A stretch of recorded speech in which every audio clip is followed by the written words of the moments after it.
Shalom, shalom, shalom, shalom, shalom, shalom, shalom, shalom, shalom, shalom, shalom, peuple de Dieu, soyez bénis ce matin encore dans le nom de Jésus-Christ de Nazareth. Que le Seigneur bénisse encore ce moment. Je dis shalom et bonne fête à toutes les mamans du Gabon et de ceux de la communauté chrétienne dans Moé, de la communauté catholique CCAM, de Ayémé, de tout le PK, le PK10 et toutes les communautés qui sont en travail, en collaboration avec moi. Soyez bénis. Voilà, donc nous allons commencer ce moment rapidement, comme tous les dimanches, à cause du Covid-19. Donc nous procédons par des vidéos. Donc pour ceux qui sont connectés WhatsApp, Facebook, vous avez cette grâce de pouvoir recevoir ces messages. Alors ce matin, je voudrais bénir encore le Seigneur, le rendre des multiplications de grâce pour ce qu'il fait, pour son amour, pour sa grâce, sa miséricorde qui nous accorde encore ce matin. Soyez bénis au nom puissant de Jésus-Christ. Disons Amen. Seigneur, je veux te dire merci. Je vais commencer par la prière. Seigneur, sois béni, sois exalté, sois glorifié. Toi qui me donnes le souffle de vie, toi qui m'as donné encore cette capacité ce matin. Je veux te dire merci, que ton nom soit béni, que ton nom soit exalté, Père, dans le nom puissant de Jésus-Christ de Nazareth. Bien-aimés, ce matin, nous allons parler d'un sujet très important, l'amertume. Donc, le thème de ce matin, c'est l'amertume, le poison de ton âme, le poison de l'âme. L'amertume, le poison de l'âme. Alors, pour ce faire, nous allons commencer notre lecture biblique avec le passage de Ruth au chapitre 1, du verset 20 au verset 21. Alors je lis la parole de Dieu pour vous. Elle leur dit, ne m'appelez pas Naomi, appelez-moi Mara, car le Tout-Puissant m'a rempli d'amertume. J'étais dans l'abondance à mon départ, et l'Éternel me ramène les mains vides. Pourquoi m'appellerez-vous Naomi, après que l'Éternel s'est prononcé contre moi? Après que l'Éternel s'est prononcé contre moi et que le Tout-Puissant m'a affligé. Amen. Alors, nous venons de lire ce passage qui parle de l'histoire de Naomi et des Ruth, bien sûr. Et là, nous voyons que c'est Naomi qui, au verset 19, nous allons lire, elles firent ensemble le voyage jusqu'à leur arrivée à Bethléem, et lorsqu'elles entrèrent dans Bethléem, toute la ville fut émue à cause d'elle, et les femmes disaient, est-ce là Naomi? Point d'interrogation, et elle leur dit, ne m'appelez pas Naomi, appelez-moi Mara. Pourquoi Naomi demande aux femmes de l'appeler Mara? Mara veut dire amère. Alors Naomi veut dire douce. Alors, vous voyez ici que la situation nous montre, cette histoire nous montre de ce qui s'est passé, ce qui s'est réellement passé dans le cœur de Naomi. Naomi qui était une douce femme gracieuse, et après une circonstance qui est arrivée dans sa vie, elle décide de changer de nom et elle demande aux autres, à toutes les femmes qui étaient là, de l'appeler Mara, qui veut dire simplement amère. Oui, Naomi avait manifesté de l'amertume dans son cœur. Alors, nous voyons, lorsque nous regardons cette histoire, alors cette histoire nous amène aujourd'hui à notre thème qui est l'amertume, le poison de l'âme. Alors, pour comprendre, nous allons d'abord prendre la définition du mot amertume dans le dictionnaire biblique. Autant pour moi, je l'ai noté ici. L'amertume,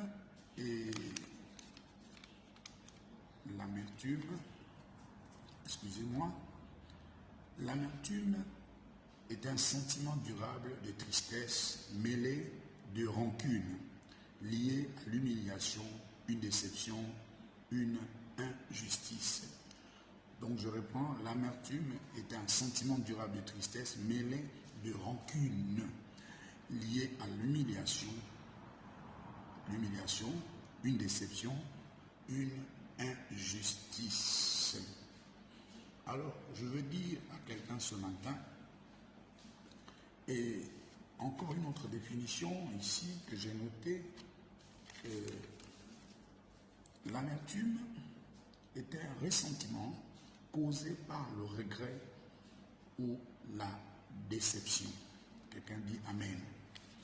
Alors, je voudrais dire à quelqu'un ce matin, à travers de cette parole, nous avons tous plus ou moins subi des blessures qui ont laissé des traces, qui peuvent se manifester toute la vie et que nous ressassons et qui nous rendent la vie plus ou moins amère.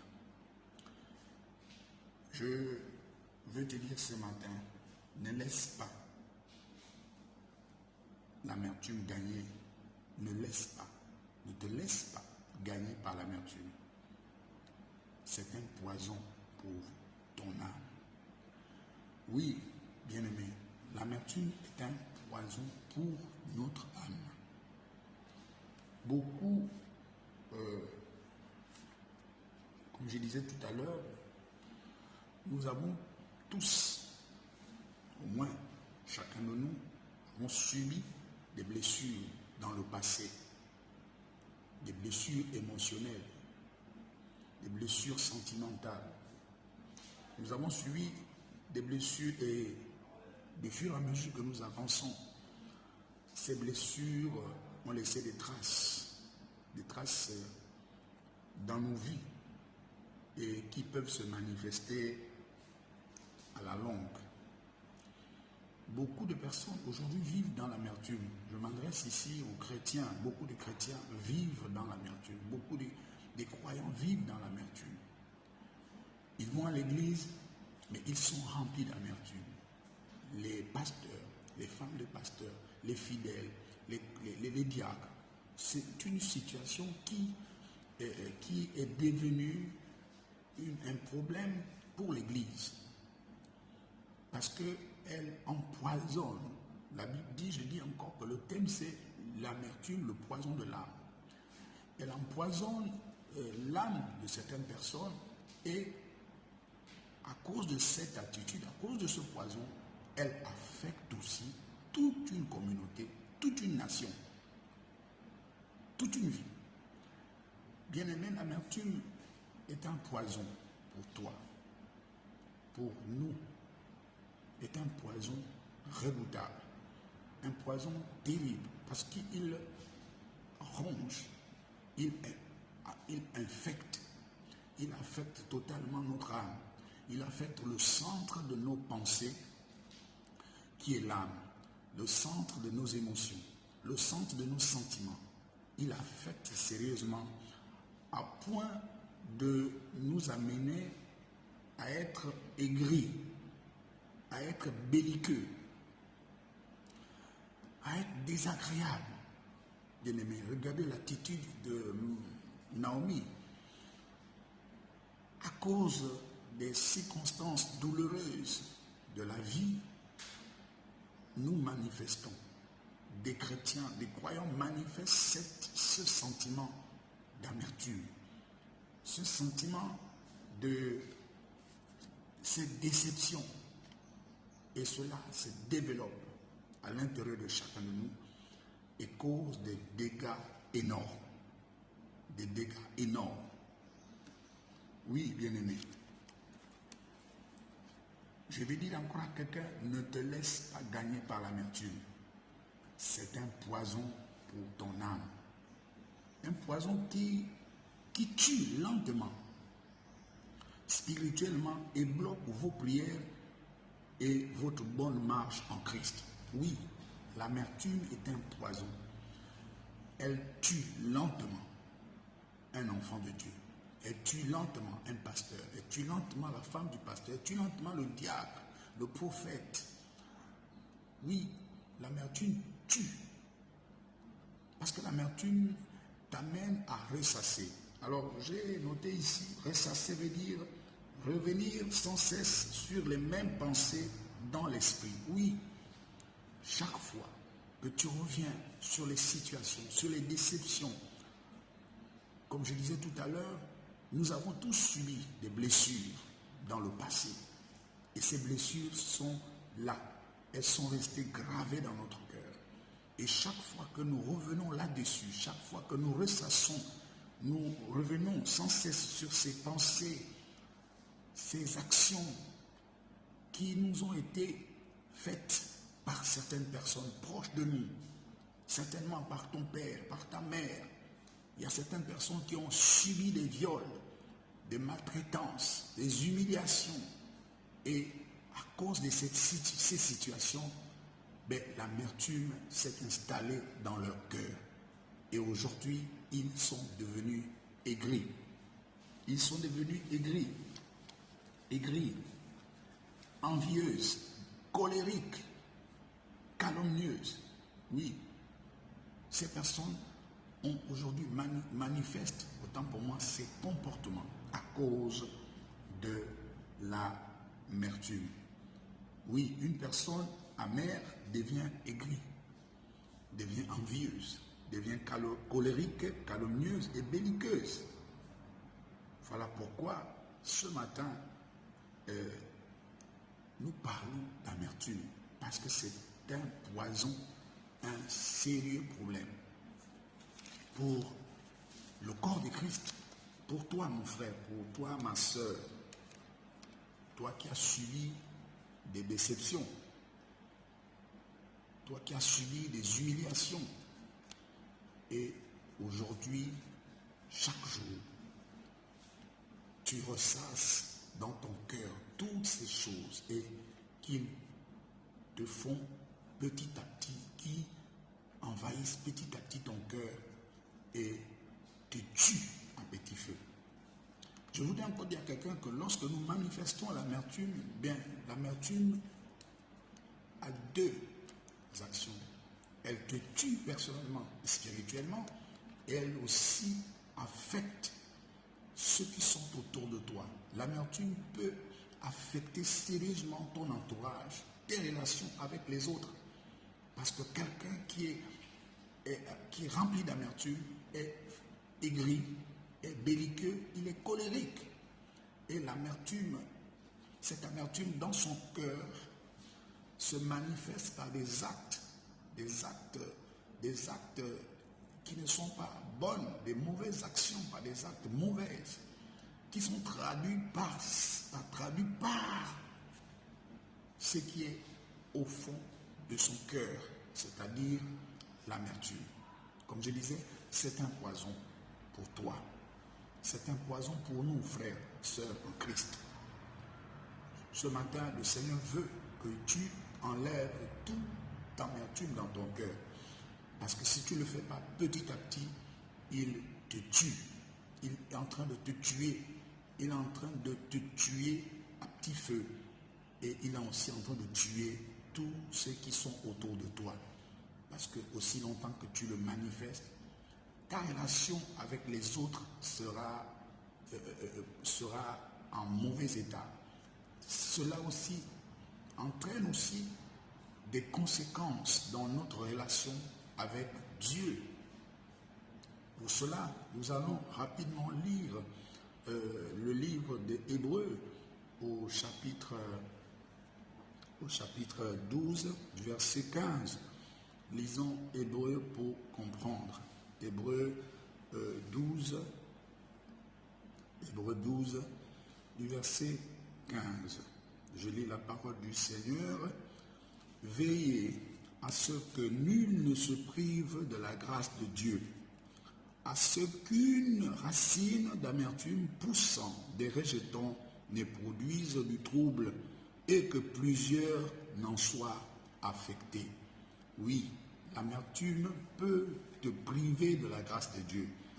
L'amertume peut affecter ta vie et affecter ton nature, ton entourage, affecter tes relations, affecter ton foyer, affecter ta vie conjugale, ta vie sociale, peut affecter ta santé, parce que plus tu manifestes de l'amertume, plus tu as de la rancune, plus tu es colérique, plus cela peut amener plusieurs maladies dans ta vie.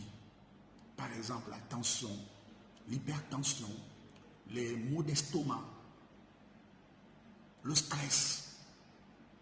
Voilà, donc bien-aimés, faisons attention.